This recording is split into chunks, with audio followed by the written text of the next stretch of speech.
Well, good afternoon, traders. Chris Weston here, Head of Research at Pepperstone.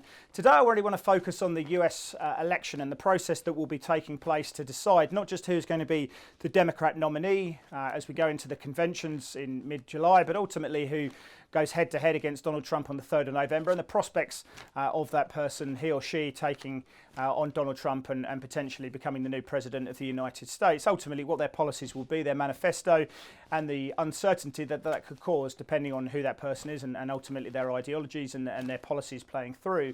So we are in that process now of trying to identify who will be the Democrat candidate to take on Donald Trump, who will go head-to-head on the mosh pit in those three presidential TV debates between the 29th of September going through to the 22nd of October, and ultimately the prospect of that person becoming the new president on the 3rd of November.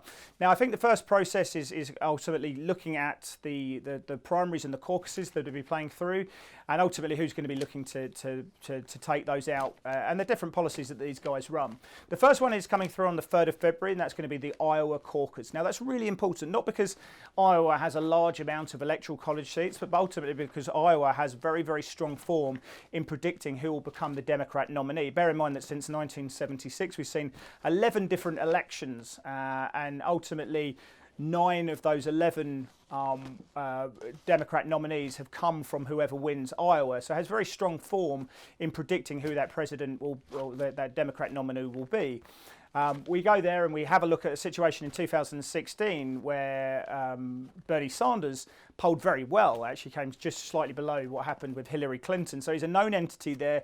There's no surprise then that he is largely expected to take that one out. If you have a look at the bookies, they give Bernie Sanders about a 42% chance relative to the next best candidate, which is Joe Biden, with about 39%. So the bookies have a situation where Bernie Sanders is likely to take out the Iowa caucus, which has historically been a good precursor of who will ultimately be the Democrat nominee. And of course, people are a little bit concerned about Bernie Sanders becoming the Democrat nominee. Anything that gives him a better chance of taking on the president at a situation where Bernie Sanders obviously wants to challenge China more radically, something that I think markets are a little bit more comfortable now that Donald Trump has been running a fairly aggressive foreign policy for quite some time against China.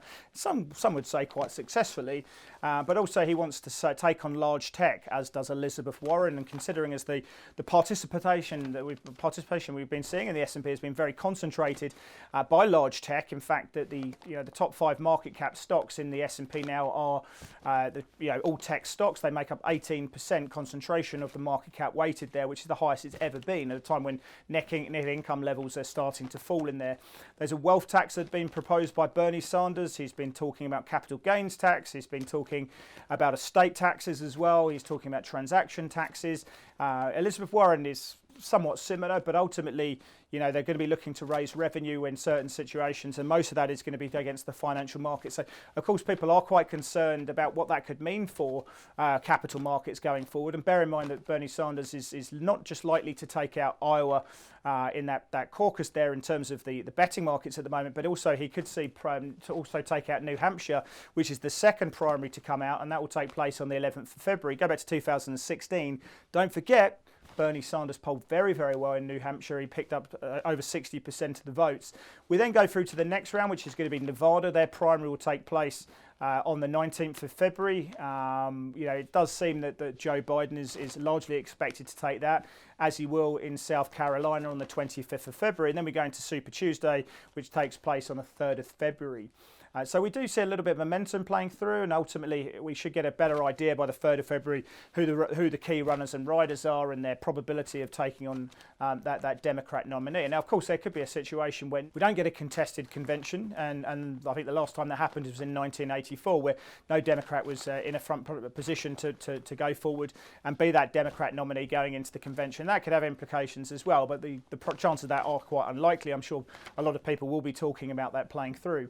Now, how are markets set up at the moment? How are we being dictated to? If we have a look at this chart from Real Clear Politics, you can see that Joe Biden it's averaging around 28.4. That's the white line.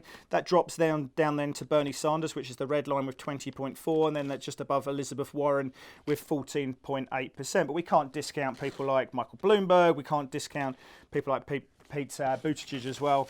Have a look at this chart from PredictIt, which is a slightly different methodology in terms of what they're seeing there. They see a 40% chance that Joe Biden will take out the Democrat nominee. You can see then that drops down by 9 percentage points to Bernie Sanders, who's then just somewhat ahead of Michael Bloomberg. So if you get Bernie Sanders and Joe Biden, they've got about a 71% chance that one of those two candidates will take that through. So certainly something to look out for. Markets seem somewhat comfortable with a potential Joe Biden Democrat nominee. He is very much more inclined to try and work more closely with China. He's a much more centrist, less extreme candidate in the market's eyes.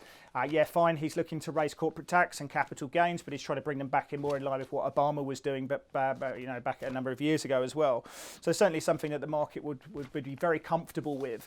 Now, in terms of actually a chart which I think is really interesting is this one here from Predictit, which has a look at the percentage probability of the Republicans winning the 2020 election, which is currently sitting at 53%. Then also the Democrats, their chance of winning the election, which sits at 49%. So there's a 4 percentage point win or lead by the Republicans at this stage, and that's been steadily grinding higher, which you can see from the white line. Now, if we overlap the S&P, now there could be some correlation for causation's sake, but we are seeing a situation here where, as that is improving, the Republicans' chance of improving, and therefore we have a continuation of the known, and Donald Trump, whose approval rating is somewhat precarious, and that's where a lot of people would say if we're not going to see the Republicans win this year, it would be because they have such an insurmountable gap that Donald Trump needs to make up in terms of his approval rating. But you can see here, as people become more certain the Republican win, a continuation of what we already know and understand, the S&P seems to be buoyed up by that as well. But considering as liquidity has been at the heart of that, better money supply, low volatility, somewhat better economics at a time when real yields have been moving sideways, I think just adding to the certainty that we see from this political situation is one we're watching. But I think if markets do get a realistic situation that Bernie Sanders or Elizabeth Warren could become not just the Democrat nominee, but ultimately take on Donald Trump, or even someone like Pete Buttigieg, the mayor, or Michael Bloomberg, I think that's going to have big implications. So definitely something we're watching. We start with the Iowa caucus that takes place on the 3rd of February. If Bernie Sanders does poll quite well there, you could see implied volatility kick up a little bit from these very, very low levels. So something to be aware of. It's starting to get more traction in the media. It's going to start getting much more traction within the clients and the trading community more broadly. Do be aware of the different circumstances and the politics and their different policies as well. But if you do have any more questions, do reach out to myself, Sean, who's written this article you can see above, or any of the team here at Pepperstone.